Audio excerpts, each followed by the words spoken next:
deep dives. Recovery is as simple as ascending to a shallower depth where nitrogen has no effect. Oxygen is essential to sustain life, but breathing pure oxygen below 7.5 meters or 25 feet can be deadly. Once carbon monoxide is inhaled, it interferes with the body's ability to carry oxygen to the tissues. Fresh air is helpful, but pure oxygen and immediate medical attention are needed. If the air in your tank has an odor or taste, do not use it. Notify the facility that filled the tank as soon as possible so they can investigate the problem.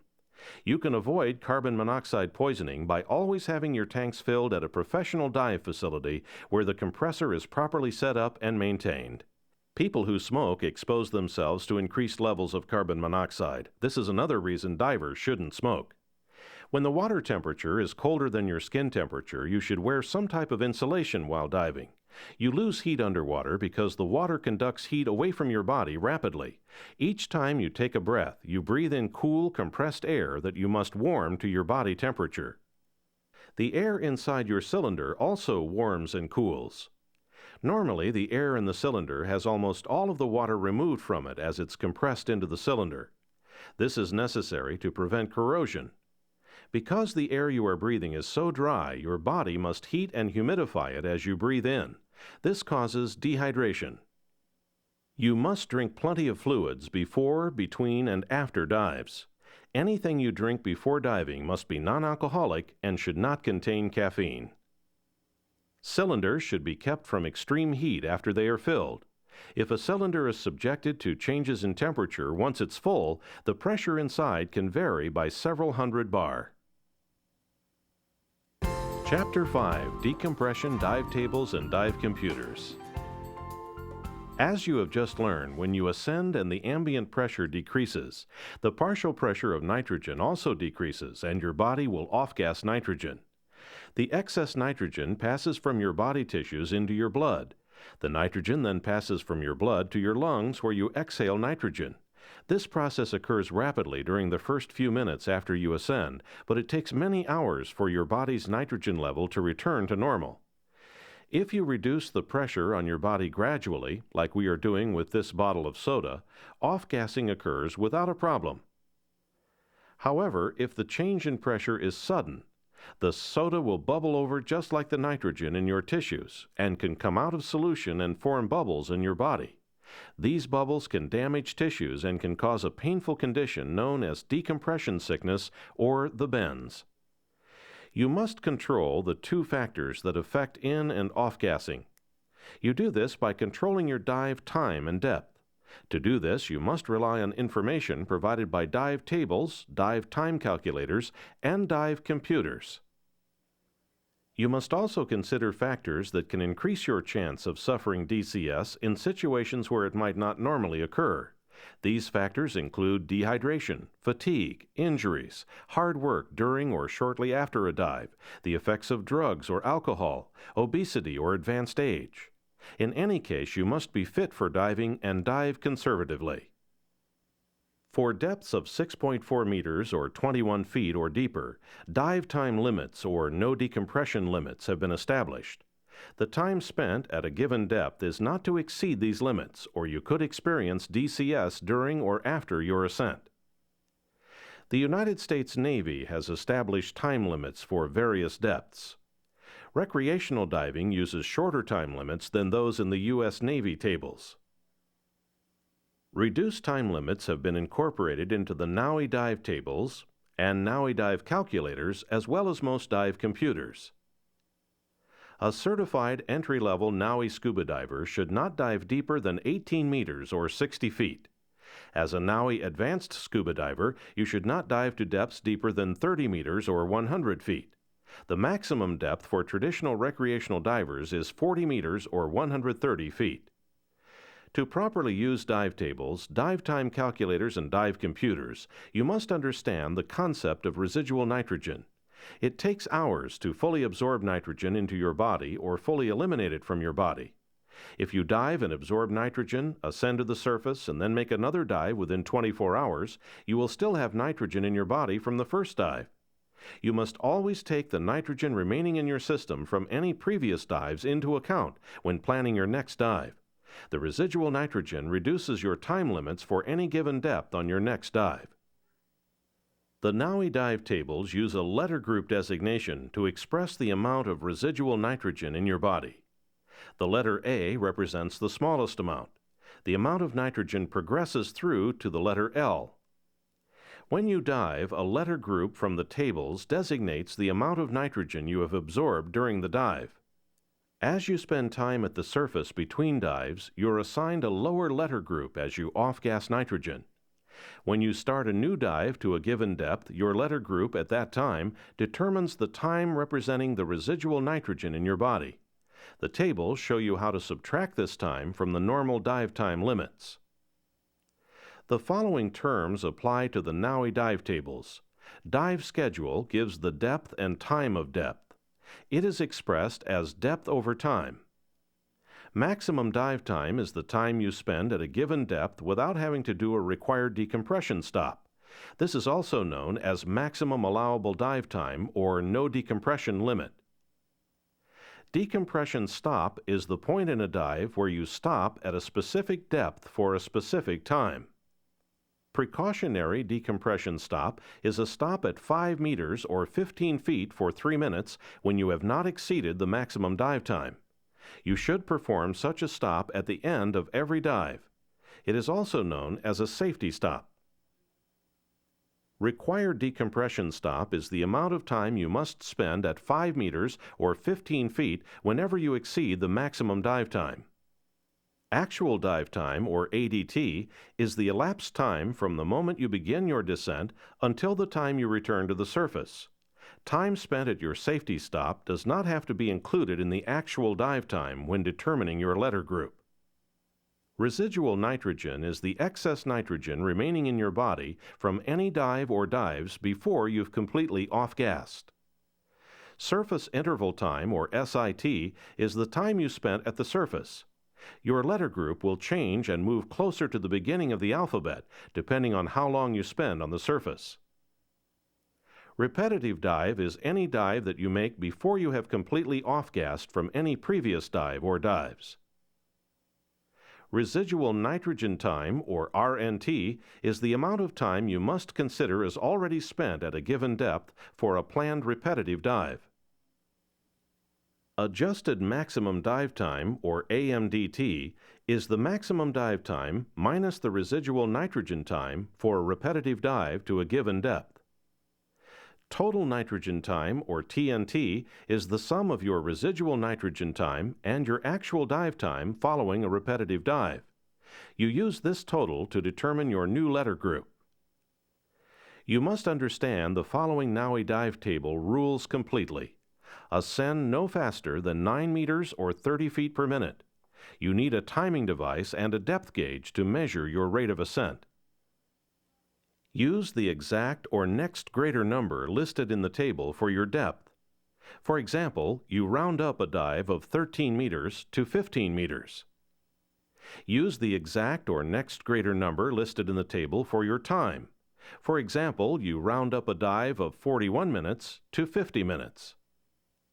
Use the deepest depth you've reached during your dive to determine the dive schedule for your dive.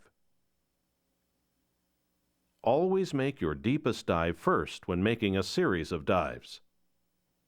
Consider any dive shallower than 12 meters or 40 feet to be a 12-meter dive. Surface interval time must be at least 10 minutes between dives. If your SIT is less than 10 minutes, you must consider your second dive a continuation of the first dive. NAUI recommends a surface interval time of at least 1 hour between dives. Use the next greater dive time if your dive time is particularly cold or strenuous. Avoid dives that take you right to the no decompression limit for any given depth and time combination. Always allow yourself enough time to make a slow, comfortable ascent with plenty of air. The NAUI dive tables are composed of 3 tables. Table 1, End of Dive Letter Group. Table 2, Surface Interval Time. And Table 3, Repetitive Dive Timetable. End of dive letter group gives you a letter group at the end of your dive. It also gives you maximum dive time information for depths from 12 to 40 meters. The longer you stay on the surface between dives, the more excess nitrogen you eliminate. The surface interval timetable gives you credit for eliminating nitrogen by changing your letter group. Note the maximum in this table is 24 hours. All excess nitrogen is considered eliminated after you have been on the surface for 24 hours. Repetitive dive timetable provides your adjusted maximum dive time for your next dive and your residual nitrogen time based on your current letter group. You use this table twice for each repetitive dive. First, you use the table to find your adjusted maximum dive time when planning your dive. Next, you use the table to find your residual nitrogen time after you complete your dive. You add the residual nitrogen time to your actual dive time to find your total nitrogen time. You must systematically keep track of your depth, dive time, surface interval, letter group designations, and other information when working with the NAUI dive table or NAUI dive time calculator. There is a NAUI dive planning worksheet on the back of your NAUI dive tables. This method of calculating your dive times is called the profile method. Write down your planned depth of 21 meters or 70 feet. Add 3 meters or 10 feet just in case you exceed your planned depth. Look at Table 1 and find the MDT for your planned depth. Add 3 meters or 10 feet to your planned depth and find the MDT for your contingency depth. Now it's time to dive your plan. Record the information from your first dive and find your letter group designation.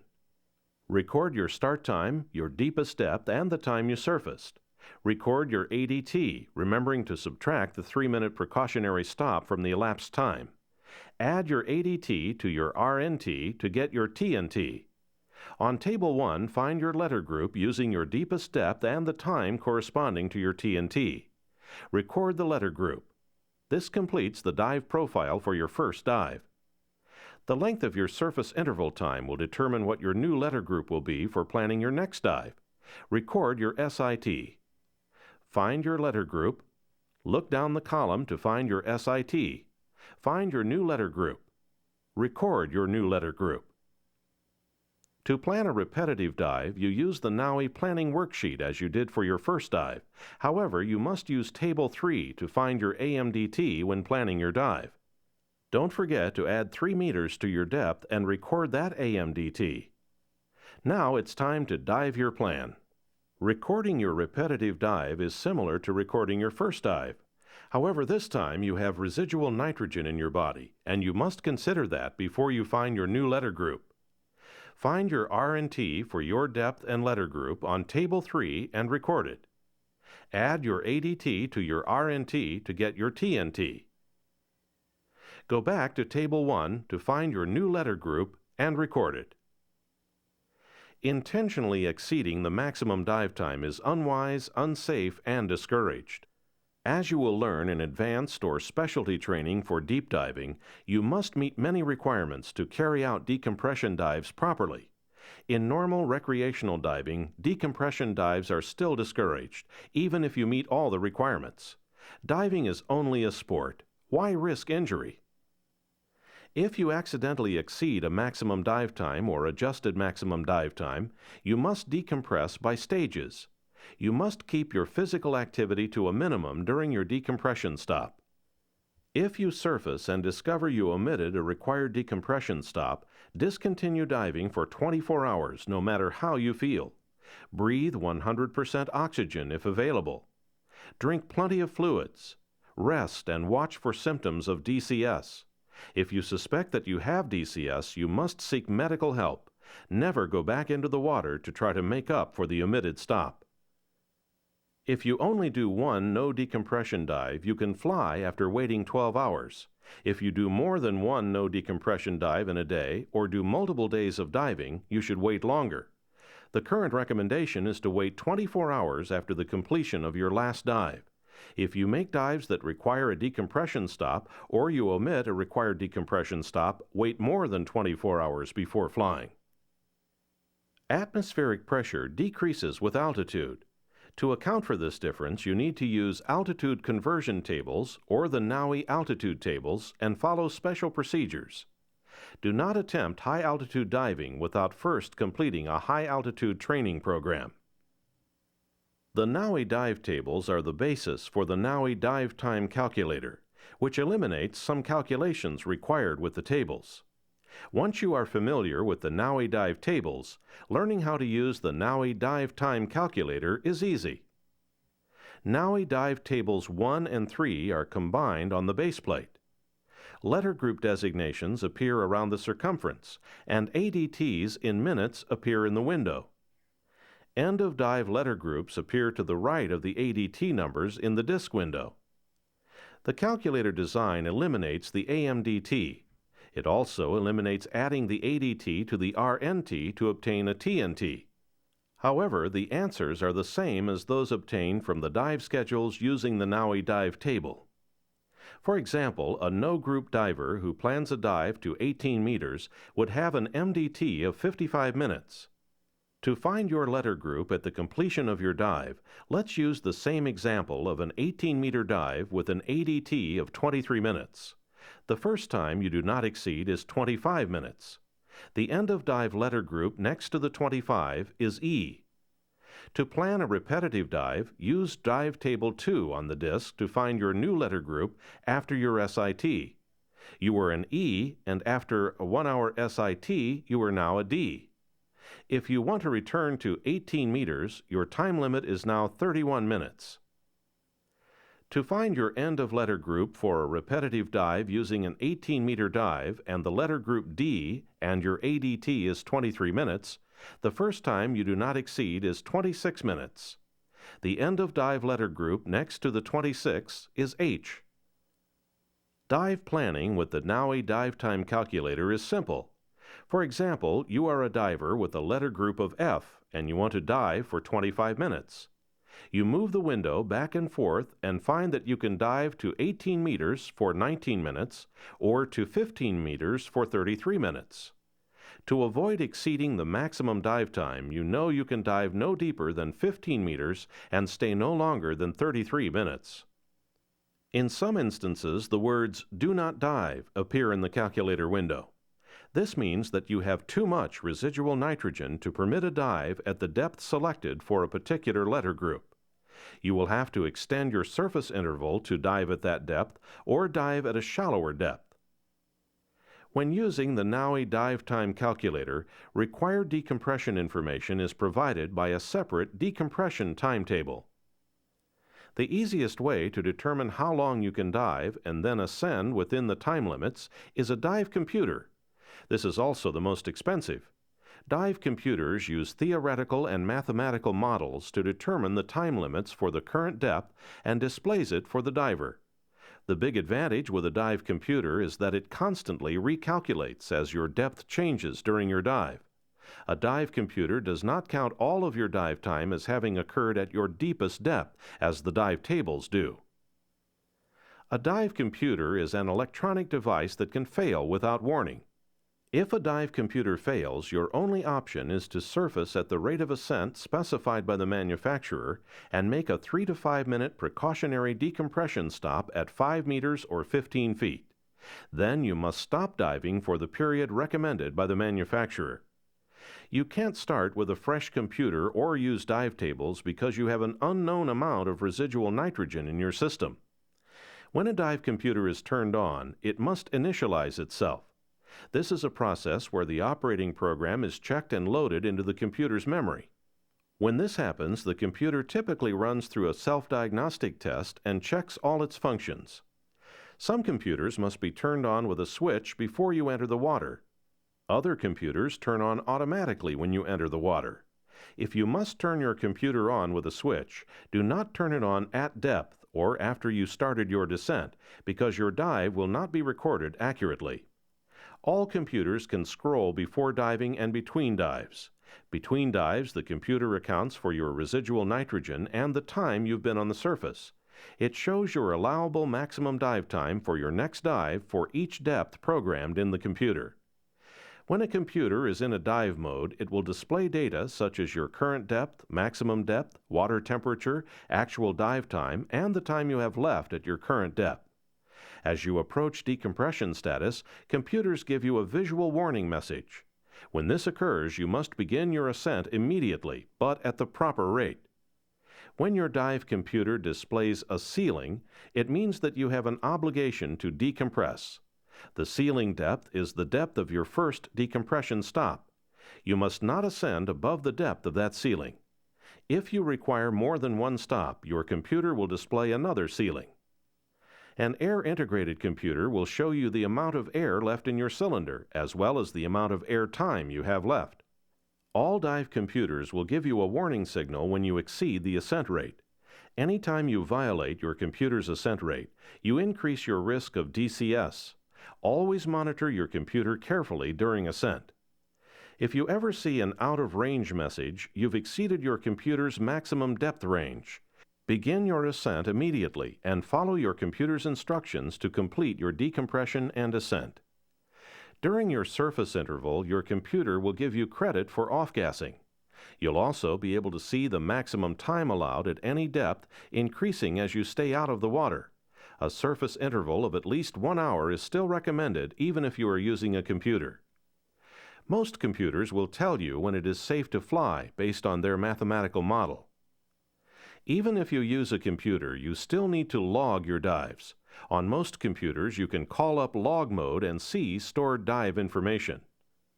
Other important rules when using a dive computer include a buddy cannot share one computer. Each diver must have their own computer. If you have been diving on tables and want to start diving with a computer, you must wait 24 hours after your last dive. If your computer must be turned on and off manually, do not turn it off until it indicates that off-gassing is complete, and do not make repetitive dives in one day to depths greater than 30 meters or 100 feet. Chapter 6, Dive Planning and Recording.